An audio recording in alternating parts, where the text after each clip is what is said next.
दोस्तों, अर्जेंटीना दक्षिणी अमेरिका में स्थित एक देश है। एवं क्षेत्रफल एवं जनसंख्या की दृष्टि से दक्षिणी अमेरिका की ब्राजील के बाद में इसका दूसरा स्थान है। आरंभ में यह एक उपनिवेश था जिसकी स्थापना स्पेन के चार्ल्स तृतीय ने पुर्तगाली दबाव को रोकने के लिए की थी। सन 1810 ईस्वी में देश की जनता ने स्पेन की सत्ता के विरुद्ध आंदोलन आरंभ किया, जिसके परिणाम स्वरूप 1816 ईस्वी में यह स्वतंत्र हुआ। इसकी आकृति एक अधोमुखी त्रिभुज के समान है जो लगभग 2600 किलोमीटर चौड़े आधार से दक्षिण की ओर संकरा होता चला गया है। अर्जेंटीना का नाम अर्जेंटम से पड़ा, जिसका अर्थ चांदी होता है। अर्जेंटीना विश्व का एक महत्वपूर्ण खाद्य उत्पादक और खाद्य निर्यातक देश है। इसका मुख्य व्यावसायिक फसल है गेहूं, जिसकी अधिकतम खेती पम्पांज में होती है। मांस, चमड़ा तथा ऊन के उत्पादन एवं निर्यात की दृष्टि से अर्जेंटीना विश्व का एक महत्वपूर्ण देश है।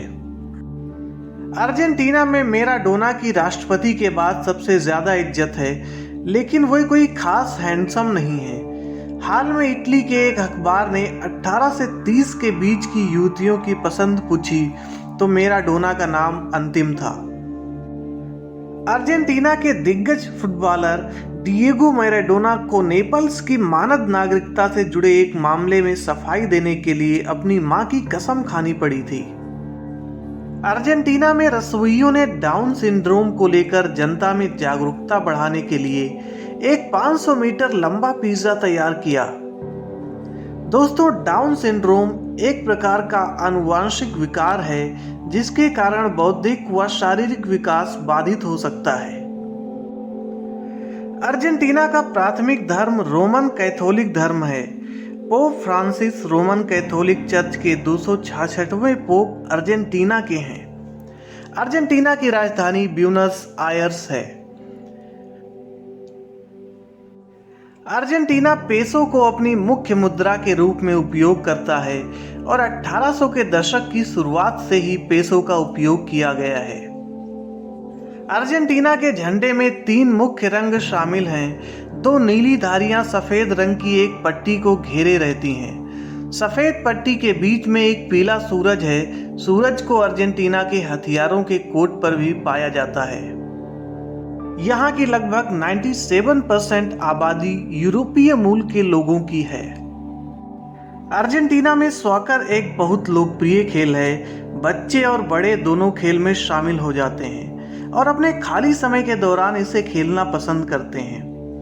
अक्सर बच्चे अपने घर के बाहर गलियों में फुटबॉल का खेल शुरू करते हैं और शाम को अपने दोस्तों के साथ खेलते हैं। चूंकि अर्जेंटीना दक्षिणी गोलार्ध में स्थित है, इसलिए इसकी जलवायु उत्तरी गोलार्ध में स्थित जलवायु से पूरी तरह विपरीत है।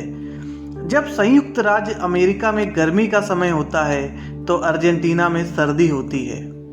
एंडीज पर्वत श्रृंखला का एक हिस्सा अर्जेंटीना में स्थित है। एंडीज पर्वत महान पर्यटक आकर्षण केंद्र है। अर्जेंटीना के लोग डांस करना पसंद करते हैं। बाल रूम नृत्य एक महान गतिविधि है जिसमें कई लोग दैनिक आधार पर भाग लेते हैं।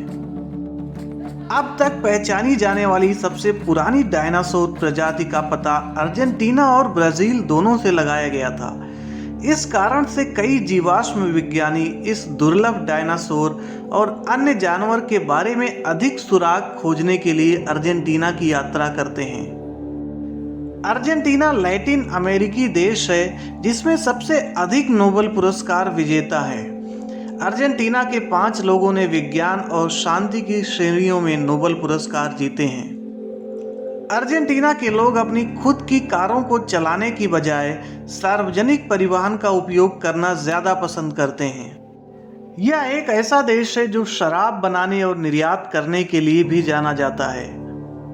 अर्जेंटीना में बच्चों को 5 से 14 साल की उम्र में स्कूल जाना आवश्यक है। देश में स्कूल का वर्ष मार्च में शुरू होता है और नवंबर में समाप्त होता है। यहाँ का प्रमुख खेल फुटबॉल है। यह देश दुनिया के किसी भी देश की तुलना में अधिक अंतर्राष्ट्रीय पोलो चैंपियनशिप जीतने के लिए भी जाना जाता है। अर्जेंटीना में सबसे अधिक गाय का मांस खाया जाता है और यह दुनिया में दूसरे स्थान पर आता है। पहले स्थान पर हांगकांग का नाम है। अर्जेंटीना दुनिया का पहला देश है जिसने 2 पिताओं के साथ बच्चों को मान्यता दी है। 2012 में एक बच्चा पैदा हुआ था और उसके 2 पिता जन्म प्रमाण पत्र में सूचीबद्ध थे। कुछ ऐसा हुआ जो दुनिया में कहीं और पहले कभी नहीं हुआ था। कम लागत के कारण अर्जेंटीना प्लास्टिक सर्जरी का केंद्र बनने के लिए दुनिया भर में जाना जा रहा है। यह अनुमान लगाया गया है कि 30 में से 1 अर्जेंटीना के नागरिक ने कॉस्मेटिक प्लास्टिक सर्जरी के कुछ फॉर्म से गुजरना शुरू किया है।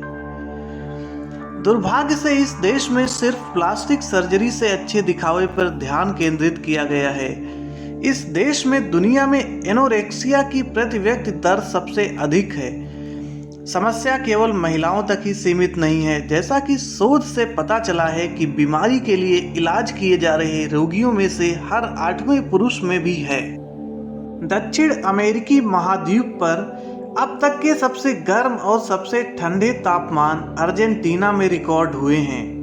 यहाँ का सबसे कम तापमान -27 डिग्री सेल्सियस था। 1800 के दशक में स्पेन से आज़ादी के बाद से अर्जेंटीना एक संपन्न देश रहा। यहाँ कड़ी मेहनत की जाती है। देश की ठोस शैक्षिक प्रणाली ने उच्च साक्षर लोगों से भरे समाज का निर्माण किया है, जिन्होंने देश को दुनिया की व्यापार रैंकिंग में ऊपर जाने में मदद की है। अर्जेंटीना कई परंपराओं का घर है और एक भव्य और पारंपरिक तरीकों से छुट्टियों और ऐतिहासिक घटनाओं का जश्न मनाकर अपनी संस्कृति को जीवित रखना पसंद करता है। यह देश घूमने के लिए बेहतरीन जगह है और पर्यटकों को अर्जेंटीना की बेहतरीन शैली देखना काफ़ी पसंद है। दोस्तों, मुझे उम्मीद है कि आपको ये वीडियो पसंद आया होगा। अगर आपको ये वीडियो पसंद आया हो तो प्लीज़ लाइक कीजिए, शेयर कीजिए अपने फ्रेंड्स के साथ में, कमेंट कीजिए। कमेंट बॉक्स में मुझे ज़रूर लिखकर बताइए कि आपको ये वीडियो कैसा लगा और अर्जेंटीना के बारे में सबसे खास बात आपको क्या लगी। Thank you and have a good day. Bye bye.